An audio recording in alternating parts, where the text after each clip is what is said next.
حضرت بلال حبشی رضی اللہ تعالیٰ عنہ جو کہ ایک مشہور صحابی ہیں اور مسجد نبوی کے ہمیشہ مؤذن بھی رہے۔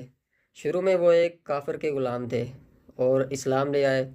اسلام لانے کی وجہ سے انہیں طرح طرح کی تکلیفیں برداشت کرنا پڑی۔ امیہ بن خلف جو کہ مسلمانوں کا اور اسلام کا سخت مخالف تھا اور دشمن تھا، تو اس کے یہ غلام تھے، اس کو جیسے پتہ چلا کہ اس نے اسلام قبول کر لیا ہے اور اس نے حضرت بلال حبشی رضی اللہ تعالیٰ عنہ کو طرح طرح کی تکلیفیں دینا شروع کر دی، جیسا کہ دن میں ان کو تپتی ریت پر لٹایا جاتا اور ان کی چھاتی پر ایک بڑا پتھر بھی رکھ دیا جاتا کہ یا تو یہ اسلام سے ہٹ جائیں یا اپنی زندگی سے ہاتھ دھو بیٹھیں۔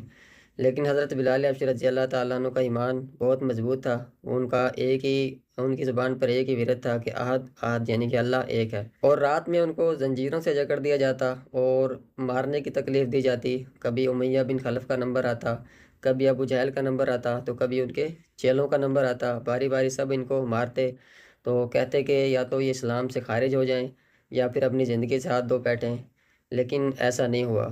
اور دن کے ٹائم میں انہی زخموں کو گرم ریت پر لٹا کر تازہ کیا جاتا کہ یہ اسلام چھوڑ دیں۔ لیکن حضرت بلال حبشی رضی اللہ تعالیٰ عنہ وہ ایمان کے بہت مضبوط تھے، ان کی زبان پر ایک ہی کلمہ تھا، احد احد۔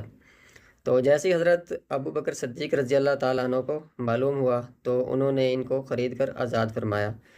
تو اس واقعہ سے آپ یہ اندازہ لگا سکتے ہیں کہ اسلام کس قدر مصائب اور تکلیفوں سے گزر کر ہم تک پہنچا ہے، لیکن افسوس کہ ہمیں آج بالکل بھی قدر نہیں۔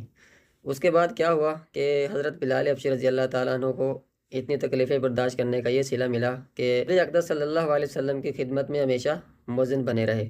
اور جب حضور اقدس صلی اللہ علیہ وسلم کا وصال ہوا تو ان کا مدینہ منورہ میں رہنا بہت مشکل ہو گیا، تو انہوں نے ارادہ کیا کہ اپنی ساری زندگی، جو باقی زندگی بچی ہے، اس کو جہاد میں گزار دیں گے، اور وہاں سے چل دیے۔ ایسے ہی زندگی گزرتی رہی اور ایک دن حضور اقدس صلی اللہ علیہ وسلم کا خواب میں زیارت ہوئی تو حضور اقدس صلی اللہ علیہ وسلم کہنے لگے کہ اے بلال، کیا ظلم ہے کہ کبھی مدینہ آتے ہی نہیں؟ تو آنکھ کھلنے پر مدینہ منورہ حاضر ہوئے۔ حضرت حسن و حسین رضی اللہ تعالیٰ عنہ نے اذان کی فرمائش کی۔ اب لاڈلوں کی فرمائش ایسی تھی کہ انکار کی گنجائش نہ تھی، تو اذان کہنا شروع کی۔ جیسے ہی اذان کہنا شروع کی، مدینہ منورہ میں حضور اقدس صلی اللہ علیہ وسلم کے زمانہ کی اذان سن کر کوہرام مچ گیا اور گھروں کی عورتیں تک روتی ہوئی گھروں سے نکل آئی۔ چند روز قیام کے بعد واپس ہوئے اور سن 20 ہجری کے قریب دمشق میں ان کا وصال ہوا۔